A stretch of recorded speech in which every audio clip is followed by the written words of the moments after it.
Merită experiențe cu Dumnezeu culese din viața unor credincioase. Editor general Simona Ivan. Editura Scriptum. Capitolul Purtată de bunătatea și îndurarea sa. Mărturia sorei Florica Brândaș. Mă numesc Florica Brândaș și sunt născută în localitatea Fonău, comuna Husăsău de Tinca, într-o familie de țărani, oameni simpli, creștini ortodoxi, cu frică de Dumnezeu. Încă din copilărie am văzut în mama mea o puternică credință în Dumnezeu. Ea mergea aproape regulat la biserica din sat, iar perioadele de post, care sunt în religia ortodoxă, înainte cu 6 săptămâni de nașterea și învierea Domnului Isus, erau niște taine sfinte pentru dânsa și le ținea anual. Atunci nu se consuma la noi în casă decât mâncare vegetariană. Părinții mei mi-au încredințat anumite responsabilități încă de când era mică. Pentru copiii din ziua de azi am crede că sunt sarcini imposibil de făcut. De exemplu, la vârsta de 6 ani aveam grijă de dimineața până seara de aproximativ 20-30 de cai păstorindu-i. Aveam pauză doar după amiaza. Caii aparțineau CAP-ului din localitatea noastră, tata fiind angajat al CAP-ului, însă ocupat și cu alte treburi în gospodărie. Astfel, începând cu vârsta de 6 ani, vacanțele mele de vară le petreceam pe toate pe pășunea satului. Cu toate acestea, în inima și mintea mea se năștea un vis și o puternică dorință de a învăța carte. Nu-mi doream cu niciun chip că atunci când voi fi mare să-mi petrec viața la țară cu muncile grele și obositoare. Sigur că anii treceau și, după cele 4 clase primare făcute în sat, am continuat până la absolvirea liceului. Iată că în ultimul an de liceu mă gândeam în perioada de pregătire pentru admiterea la facultate de drept. Aveam o dorință fierbinte de a reuși. Însă știam și vedeam colegii mei de clasă cum se pregăteau, unii chiar cu profesori universitari din Oradea. Mă gândeam că nu am cum să mă ridic la nivelul lor, deoarece ai mei scumpi părinți și așa făceau destule sacrificii în a mă susține la liceu, plătind taxe lunare pentru cazarea și mâncarea din internat. Pot spune că atunci am avut prima mea experiență cu Dumnezeul Mare. În vara anului 1993 am postit și ne-am rugat în fiecare zi, așa cum am știut eu, ca El să mă ajute să reușesc la admitere, susținută fiind, bineînțeles, și de scumpa mea mamă, care îmi era alături în rugăciuni. Minunea nu a încetat să vină. Am intrat la Facultatea de Științe Juridice din Oradea, ajutată de bunul Dumnezeu eu, o fată simplă de la țară, absolventă a unui liceu fără pregătire. Atunci am realizat că Dumnezeu există cu adevărat și că El ascultă și împlinește rugăciunile oamenilor. Am început studiile universitare și visul meu din copilărie a luat ființă. Timpul se scurgea și am început să lucrez în cadrul Curții de Apel Oradea și vedeam clar că Dumnezeu îmi deschidea uși pe care nimeni altul nu le-ar fi putut deschide. Eram fericită și împlinită din punct de vedere pământesc. În anul 1998 l-am cunoscut pe soțul meu. El mi-a spus că ar vrea să-și schimbe viața și să se întoarcă la Dumnezeu. Eu i-am răspuns că, dacă dorește, poate să o facă, dar în ce mă privește, eu nu simt același lucru și că doar așa mă voi pocăi dacă el va dori să o fac. Într-o duminică dimineața a anului 2000, am pornit spre slujba unei biserici ortodoxe din cartierul Nufărul din Oradea. În timp ce mă deplasam pe jos, Am simțit la un moment dat o stare de rău care îmi cuprinsese toată ființa. Aveam o senzație de neputință și de teamă că nu voi ajunge cu bine la biserică. M-am întors acasă. În săptămâna următoare am coborât din tramvai într-o dimineață. Mă deplasam pe jos spre locul de muncă, moment în care a început să mi se facă rău din nou. Cu teamă și cu o stare de neputință, am căutat să mă așez repede undeva că nu mai puteam să mai fac niciun pas înainte. În acele clipe a venit peste mine o asemenea puternică stare de frică, încât mă gândeam că aș putea să mor și, mai mult decât atât, sunt pe stradă unde nimeni nu îmi va veni în ajutor.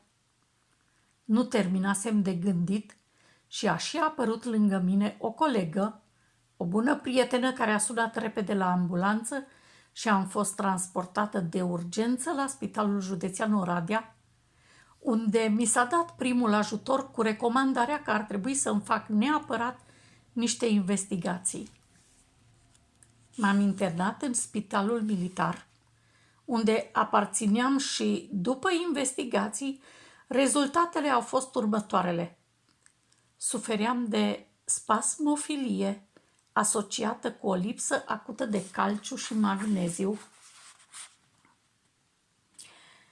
Mi s-a spus că din cauza consumului psihic din ultima vreme, corpul meu era epuizat și că va trebui să urmez un tratament medicamentos plus odihnă și repaus total. Am rămas internată pentru o perioadă de timp.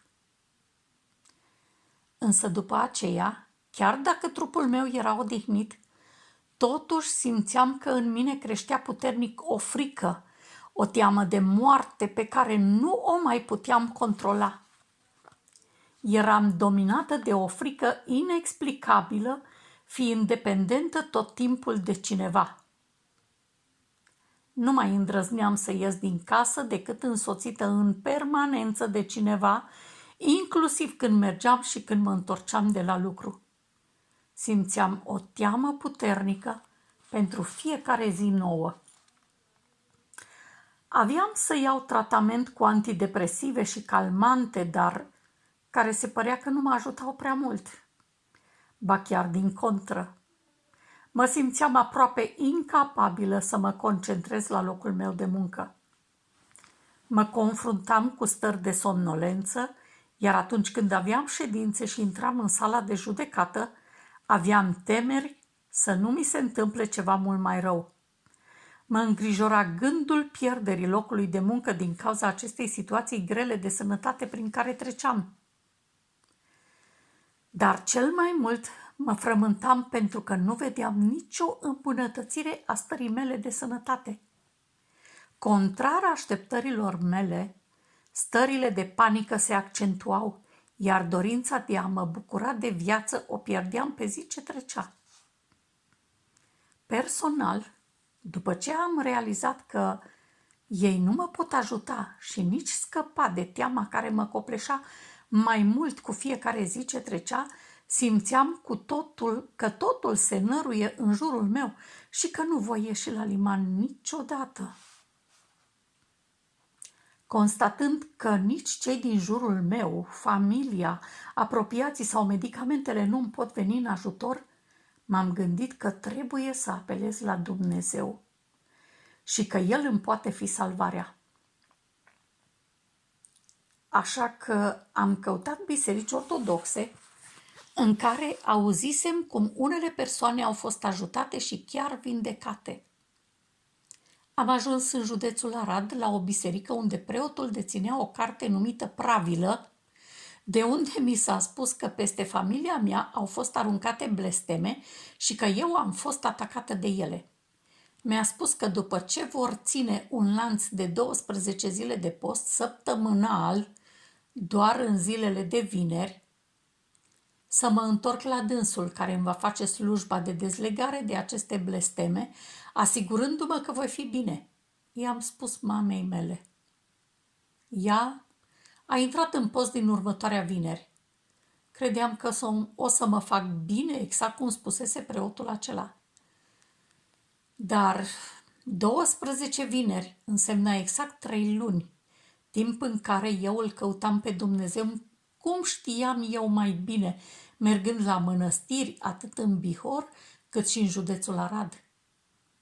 Căutam salvare și vindecare și cumpăram cărți de rugăciuni, acatiste și paraclise.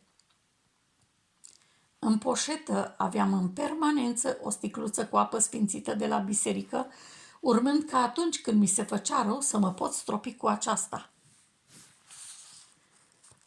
Pe timpul zilei îngenuncheam și mă rugam zilnic de câte 3 ori pe zi. Fiecare rugăciune o înălțam cu credință și așteptam cu nerăbdare eliberarea și vindecarea de sub domnia acestor stări de frică.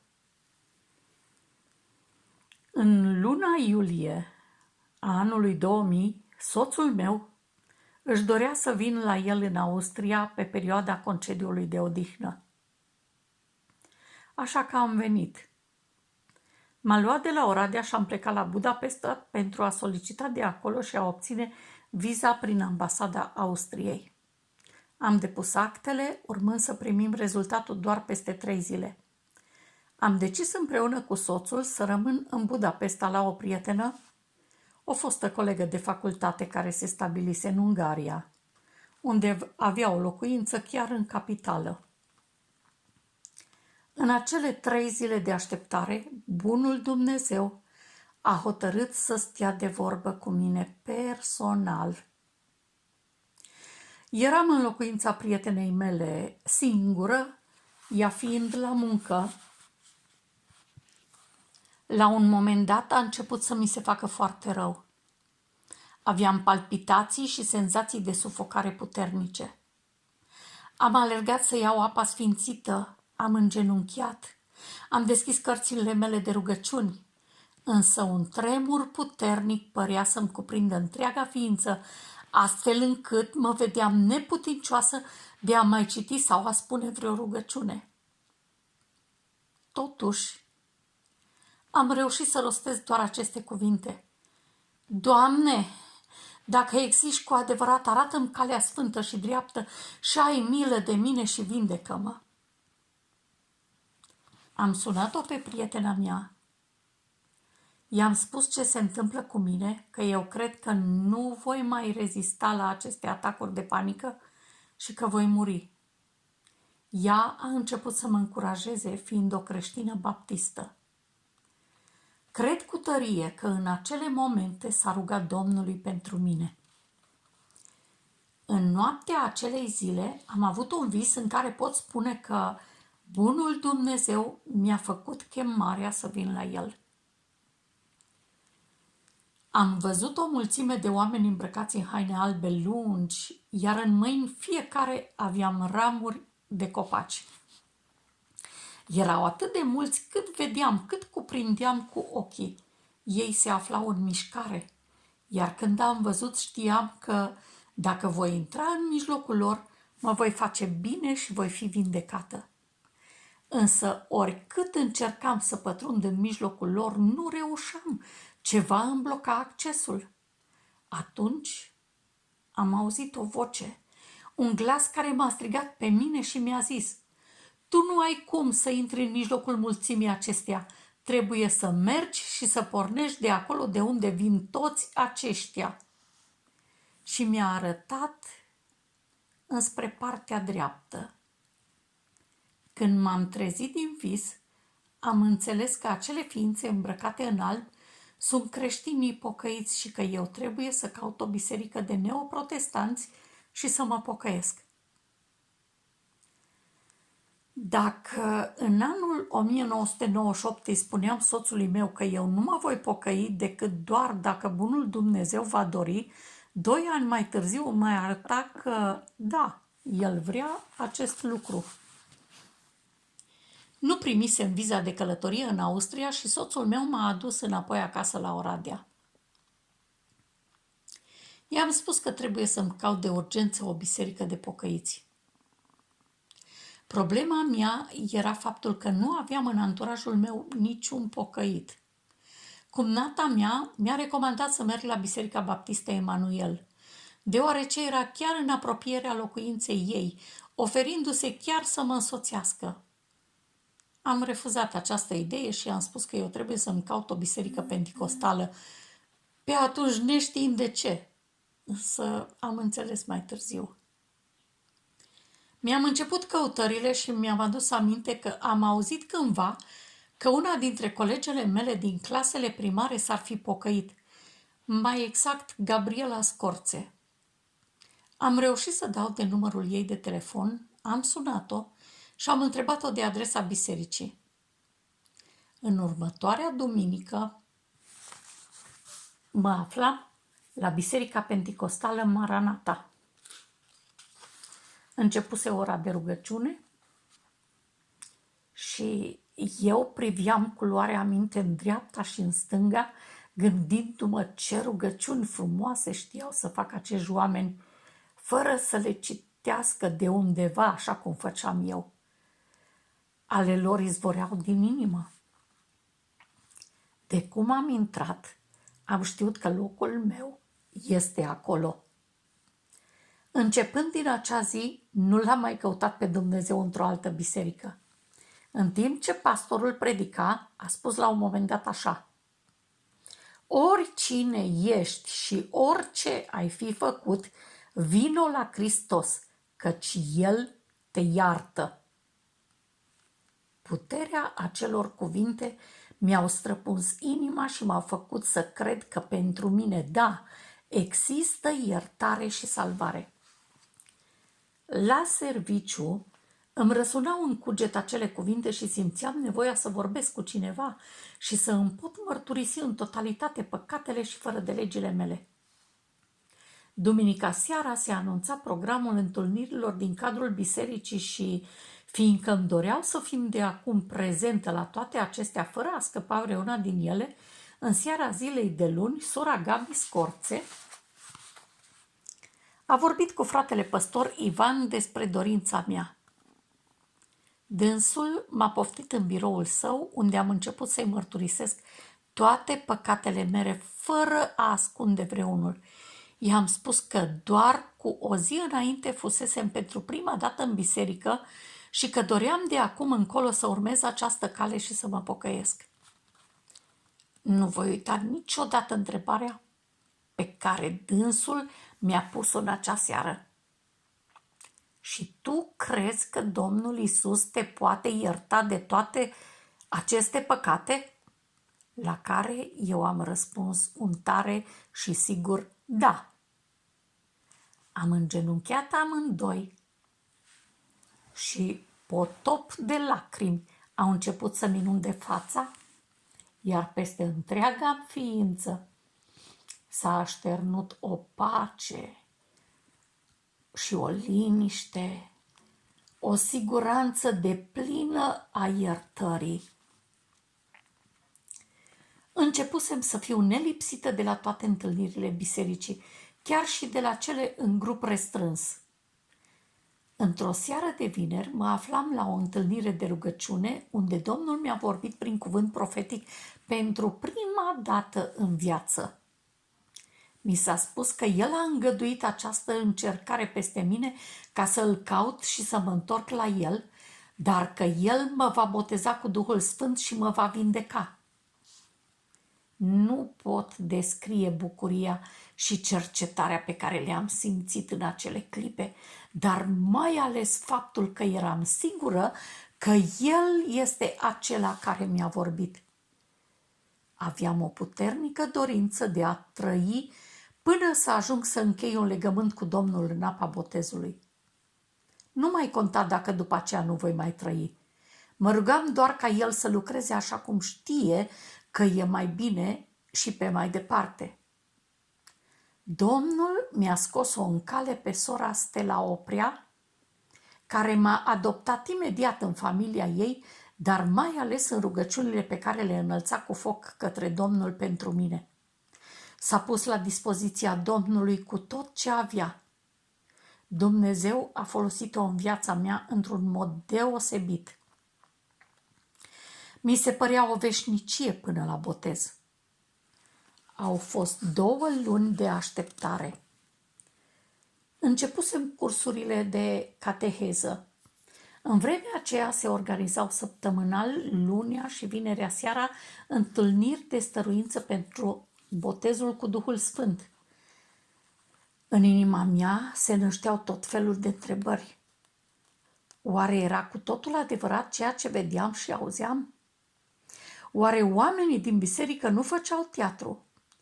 Oare nu îi învăța cineva să vorbească și să se roage așa în alte limbi?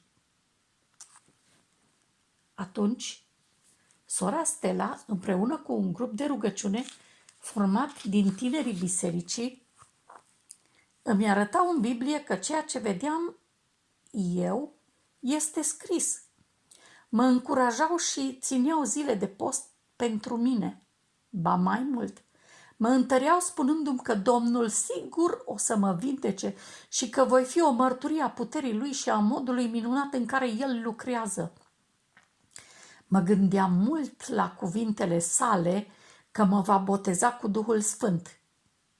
Într-o zi de vineri, mai exact 13 octombrie 2000, am luat o zi de post.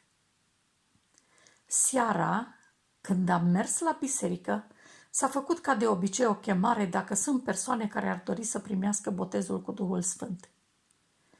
În acea seară nu ieșea nimeni în față. Mă încercau sentimente de teamă și de rușine și nu îndrăzneam să ies gândindu-mă că nici botezul în apă nu îl am încă. Oare ce vor crede și ce vor zice frații?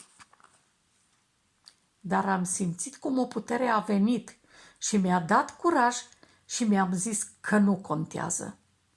Așa că am ieșit în față, m-am așezat pe genunchi, am început să mă rog Domnului zicând: Doamne, dacă este așa cum am citit în Biblie, dacă așa trebuie să fie și această lucrare este adevărată și de la tine vine, eu vreau să știu ce să cred, căci nu cunosc. Dar dacă este adevărat acest botez cu Duhul Sfânt, eu nu mă ridic de aici și nu plec acasă în această seară până nu mă vei boteza cu Duhul Sfânt.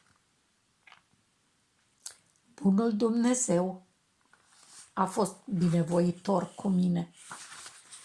A lucrat în mod minunat și la acea rugăciune am fost botezată cu Duhul Sfânt și am început să vorbesc în alte limbi date de Duhul. Tot atunci, seara, am fost eliberată de duhul de teamă care până atunci îmi condusese viața. M-am ridicat de pe genunchi, o ființă nouă. Domnul împlinise astfel cuvântul profetic rostit în dreptul meu. În sfârșit, în anul 2000, la data de 16 octombrie, într-o zi de luni, eu mergeam și veneam pe stradă de la lucru, nefiind însoțită de nimeni. După luni de chin și tortură psihică și sufletească, Domnul îmi readuse libertatea, bucuria și zâmbetul. Ba mai mult, așteptam cu nerăbdare ziua botezului, 28 octombrie 2000. Pot spune că am ajuns nu doar acea zi minunată, ci multe altele, trăind alături de El în fiecare zi. De fiecare dată am fost purtată de bunătatea și îndurarea sa. Amin. Capitolul El dă viață. Mărturia sorei Florica Brândaș. Nu, Domnul Dumnezeu nu face nimic fără să-și descopere taina sa slujitorilor săi proroci. Amos 3 cu versetul 7. În anul 2004 am trăit o experiență de neuitat cu Dumnezeul meu cel mare și atotputernic. Pot afirma așa cum scrie, nu. Domnul Dumnezeu nu face nimic fără să-și descopere taina sa slujitorilor săi, prorocii. Amos 3:7. În toamna anului 2003 mă aflam la o întâlnire de rugăciune în Austria. Eram la o familie acasă, undeva lângă Krems. Bineînțeles că eram mai multe persoane, frați și surori chiar și din Viena, printre care și un frate, Mitică Ștefan, slujitor al Domnului, proroc din România. În acea seară am avut o descoperire. Domnul m-a anunțat că va urma pentru mine o perioadă prin care voi trece sub forma unui deșert. Arșița va fi puternică, iar drumul destul de lung de parcurs. Totodată, Domnul m-a anunțat că în acea vreme voi fi foarte slăbită, ba chiar aproape să cad la pământ. Îmi vedea chiar trupul într-o stare foarte precară, iar buzele, îmi spunea dânsul, erau crăpate exact cum ar fi într-o zi toridă de vară. Însă Domnul mă asigura că în timpul acela va fi cu mine și că, prin ceea ce va face în dreptul ființei mele, El își va arăta puterea și slava. Domnul mă sfătuia să mă pregătesc cu post și cu rugăciune înainte să ajungă acea vreme. Fie că doream sau nu să trec pe acolo, era deja hotărât că se va întâmpla întocmai. Și chiar de aș mișloci și l-aș ruga pe Domnul să nu mă treacă pe acolo, El nu se va lăsa înduplecat, pentru că aceasta era voia sa cu privire la mine. Sigur că l-am întrebat pe fratele dacă nu știa mai exact prin ce anume urmează să trec. Dânsul mi-a spus că nu i-a descoperit Domnul mai mult. De asemenea, fratele mă îndemna să fiu receptivă la sfatul Domnului și să fac întocmai cum el m-a sfătuit. Am ascultat sfatul Domnului și am împărtășit cu Biserica Domnului descoperirea pe care am primit-o. Le-am cerut ajutorul și sprijinul în rugăciune și post. Ne-am învoit cu toată Biserica Betania din Krems și am hotărât un timp anume pentru această lucrare. Au fost luni la rând în care îmi răsuna în urechi mesajul Domnului și mă tot frământam gândindu-mă oare prin ce va trebui să trec și îmi spuneam în sinea mea că numai boală să nu fie, pentru că nu-mi doream deloc așa ceva. Timpul se scurgea și eu aproape că nu mă mai gândeam la acea descoperire, preocupată fiind cu treburile vieții de zi cu zi. În anul următor, și anume în anul 2004, mai exact luna iulie, mă aflam acasă și am început să mă simt rău, având niște dureri acute la nivelul abdomenului. Am chemat doctorul de urgență. A venit salvarea și pe urmă elicopterul fiind transportată de urgență la spital. După un set de analize și investigații medicale, mi s-a comunicat că am un chist ovarian pe partea stângă și dacă starea nu se îmbunătățește în urma tratamentului, atunci se va proceda la extirparea acestuia. Am fost internată și mi s-a administrat tratamentul adecvat.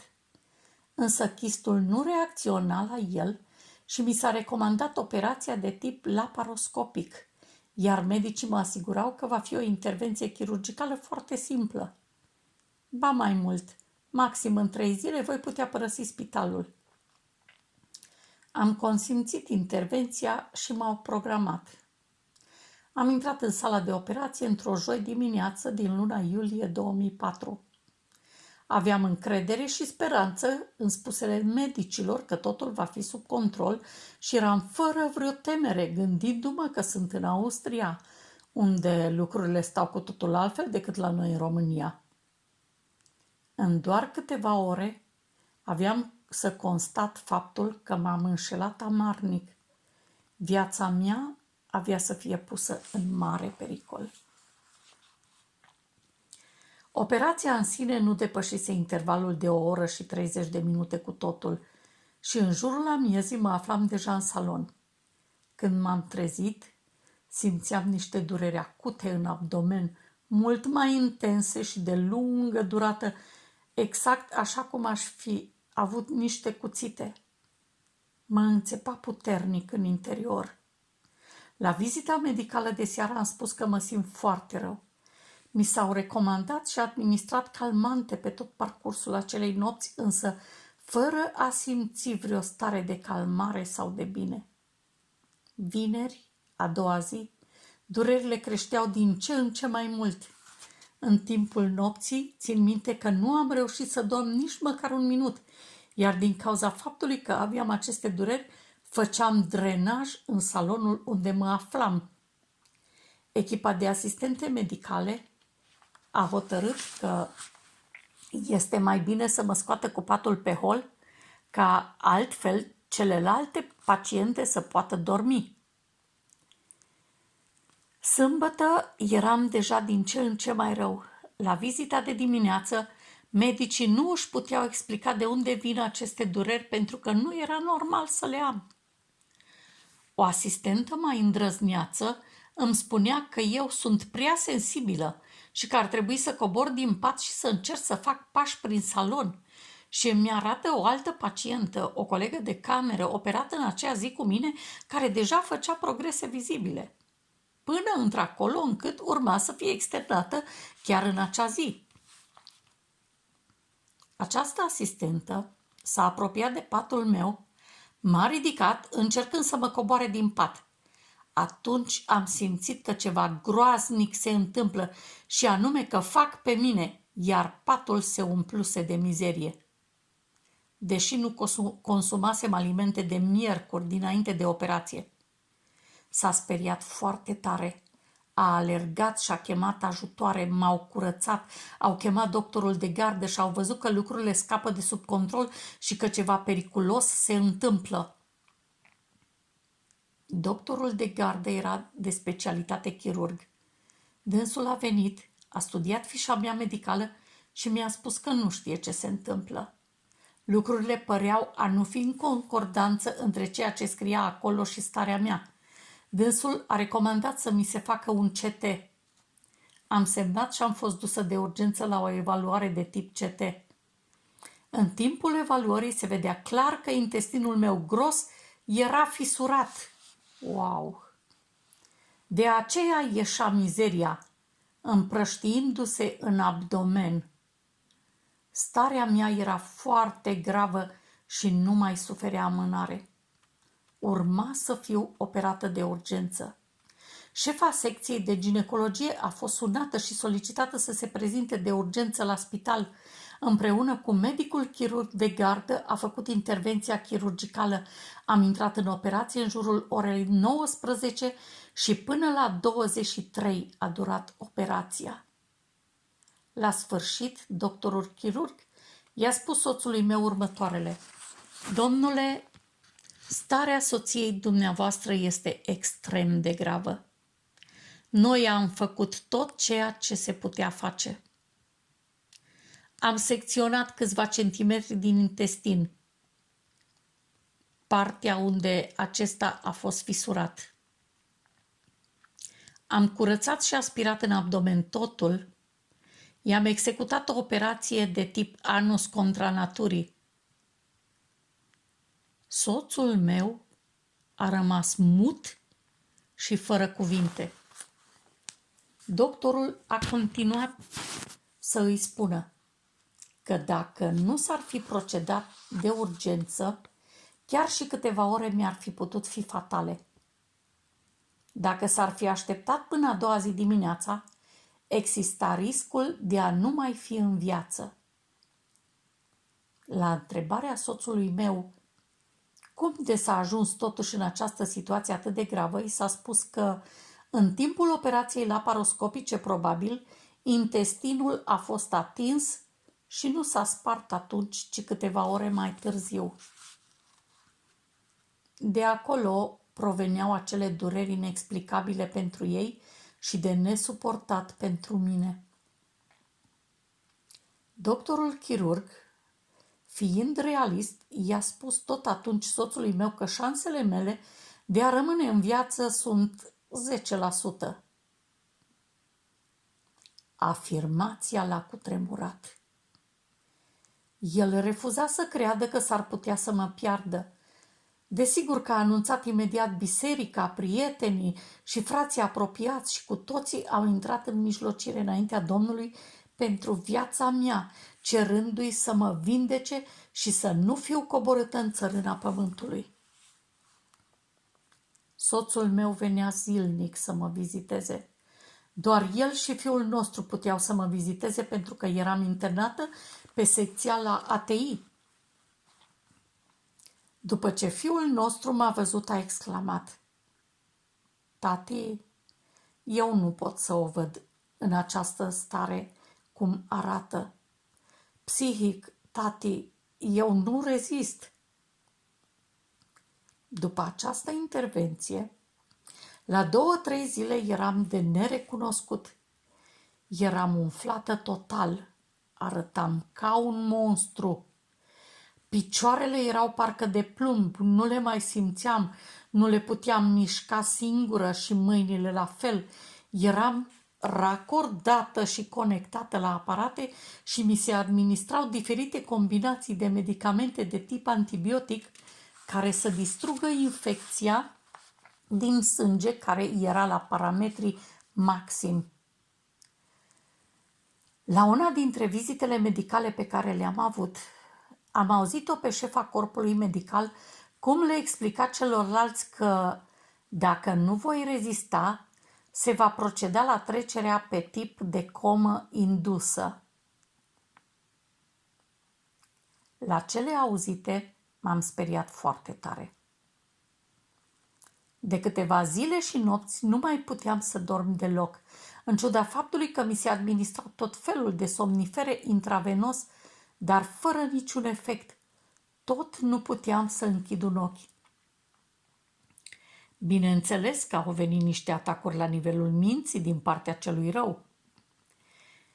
Erau precum niște bombardamente lansate cu putere asupra mea, spunându-mi se că Dumnezeul meu nu mă mai iubește și că lui nu-i pasă de mine, că nu voi mai ieși pe picioarele mele din spital, că nici medicii și nici medicația nu își vor mai face efectul și că în curând o să învăț sfârșitul. Mă tortura puternic. Durerile erau mari, somn nu aveam, prietenii și frații mei scumpi nu mă puteau vizita și încuraja. Cu alte cuvinte, mă simțeam de parcă eram aruncată într-o groapă rece și adâncă. Totuși, mă mângâiau făgăduințele și promisiunile Domnului pe care le aveam întipărite și săpate în inima mea, cum că El are planuri mari cu ființa mea, cu casa și familia mea. Atunci am simțit cum o putere mare mă însuflețește și mă ridică spiritual în picioare. I-am spus celui rău că are putere asupra mea, fiindcă i-a fost îngăduit acest lucru de Tatăl, însă eu cred că Dumnezeul meu are putere să mă învie chiar din moarte, precum a făcut-o cu Lazar din Scripturi. Refuzam să cred că ceea ce îmi șoptea cel rău ar fi așa și că Dumnezeul meu nu mă mai iubește. La scurtă vreme după ce am avut această conversație la nivel spiritual, a intrat la mine în salon femeia de serviciu, care s-a apropiat de patul meu și mi-a spus așa: "Să știți că nu sunteți singură. În jurul patului dumneavoastră sunt îngerii lui Dumnezeu, așa că nu mai plângeți, ci bucurați-vă." Am știut și am simțit că acele cuvinte spuse de către acea doamnă sunt venite direct din gura lui Dumnezeu, ridicându-mă și întărindu-mă. Am constatat vizibil că Domnul se folosește de oricine, mai ales când vrea să ne vorbească. Chiar dacă frații din biserică nu puteau să mă încurajeze, pentru că nu le era permis să facă vizite. Domnul meu s-a folosit de o femeie austriacă pe care nu o văzusem niciodată în viața mea până atunci și despre care nici măcar nu știusem dacă era sau nu o creștină autentică cu legământ. Binecuvântat să fie El! Din pricina stării grave în care mă aflam, timp de 30 de zile am stat doar pe ATI. Am fost conectată la aparate și mi s-au făcut puncții la plămâni pentru că era luna iulie și eu încă stăteam doar pe spate. Ceea ce a fost extrem de exact în vedenia ieșită din gura Domnului a fost faptul că nu mi se dădea să beau apă deloc în primele zile de operație, ci doar îmi erau umezite buzele cu niște tampoane înmuiate în apă. Buzele îmi erau întocmai crăpate și deshidratate, cum a spus Dumnezeu. Mare este El, că ne vorbește în detalii și fără greșeală. După primele 14 zile critice petrecute la ATI, timp în care cei apropiați mijloceau pentru mine, Domnul promitea că mă va salva, că mă va ridica și că toți vor vedea puterea Lui. La vizita zilnică făcută de către corpul medical în fiecare dimineață, șefa de la ATI s-a apropiat de mine, m-a luat de mână, s-a aplecat și m-a strâns la pieptul ei, declarându-mi aceste cuvinte. Mă bucur extrem de mult că trăiești și că ai trecut de faza dificilă. Ni s-au umplut ochii de lacrimi, amândorura, dar mai ales mie, care știam exact cine a făcut posibil această minune și am arătat cu degetul arătător al mâinii drepte în sus, spre cer, spre Dumnezeul meu. Și da, chiar și șefa de la ATI a spus și a recunoscut că este o minune dumnezeiască. Lăudat să fie El, care dă viața și din mâna căruia avem totul. Au trecut cele 30 de zile petrecute la ATI și urma să fiu transferată pe secția de chirurgie. Am continuat tratamentul medicamentos, inclusiv transfuzia de sânge. Pe zi ce trecea, starea mea începea să se îmbunătățească și se vedea clar că nu voi muri, ci voi trăi. Biserica de unde făceam parte nu încetase să se roage și să postească pentru mine. Lucrurile s-au schimbat mult și după o perioadă de 45 de zile am părăsit spitalul pe picioarele mele până la mașină, cu recomandarea ca după alte 45 de zile să revin pentru o nouă operație de anulare a anusului contra naturii, urmând să mi se facă reconstrucția de intestin gros. Cele 45 de zile petrecute până la următoarea operație nu au fost ușoare, dar nici atât de grele, pentru că Dumnezeul meu a fost cu mine așa cum îmi promisese. M-a întărit și, mai mult decât atât, i-a dat putere soțului meu, care m-a îngrijit la modul absolut și cu toată dragostea ca pe un copil. Având în vedere că acum îmi făceam necesitățile prin burtă, aveam în permanență un săculeț aplicat și lipit, care trebuia curățat și dezinfectat. Toate acestea nu erau executate de către un cadru medical, ci de către soțul meu. Bunul Dumnezeu să îl răsplătească pentru absolut tot ceea ce a făcut în vremea aceea. La fel și scumpul nostru fiu, care, deși pe atunci avea doar 15 ani, a început să preia din atribuțiile mele.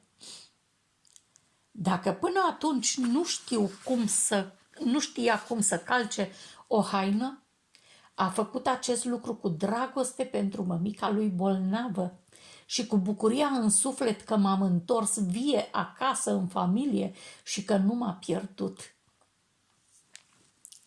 Dacă de-a lungul anilor biserica din care făceam parte a cerut Domnului prin rugăciuni să lucreze cu semne și minuni, a văzut cu ochii lor cum în mijlocul lor se arată puterea lui Dumnezeu care m-a readus la viață.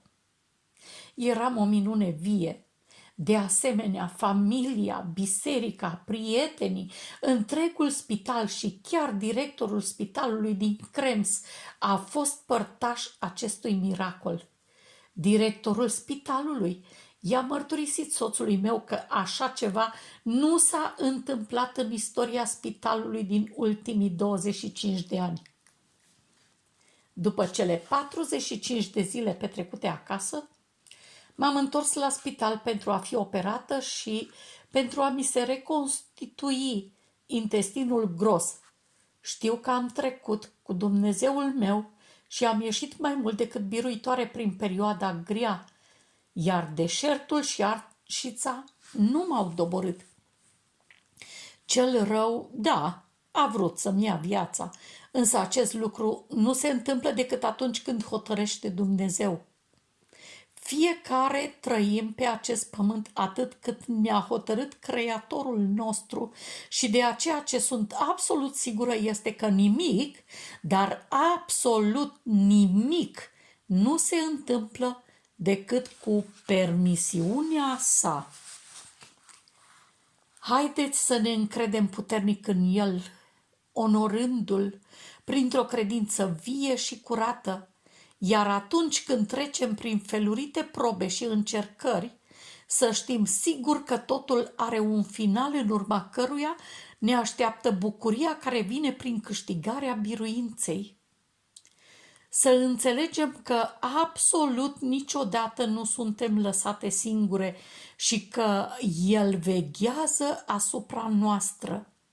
Domnul să ne ajute să îl înfruntăm pe cel rău printr-o credință autentică, ce nu o putem dovedi altfel decât prin încercare.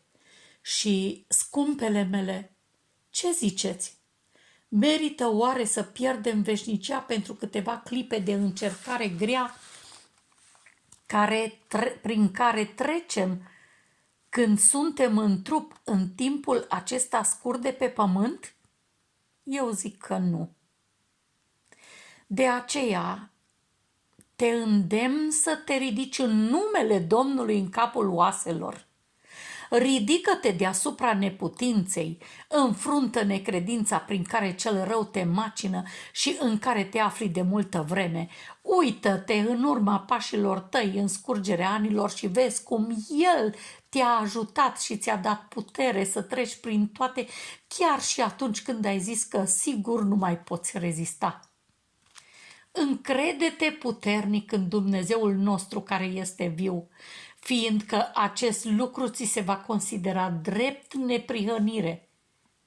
Da, suntem în viață și eu și tu, pentru că Dumnezeul nostru este viu și ne iubește cu o iubire veșnică. Haideți să îl iubim și noi la fel. Gândește-te că cel mai mare dar al nostru este credința și că pentru ea se dă o bătălie grozavă. Cel rău vrea cu orice preț să o fure. Haideți să nu-i permitem acest lucru și să luptăm pentru credința noastră chiar cu prețul vieții dacă este necesar.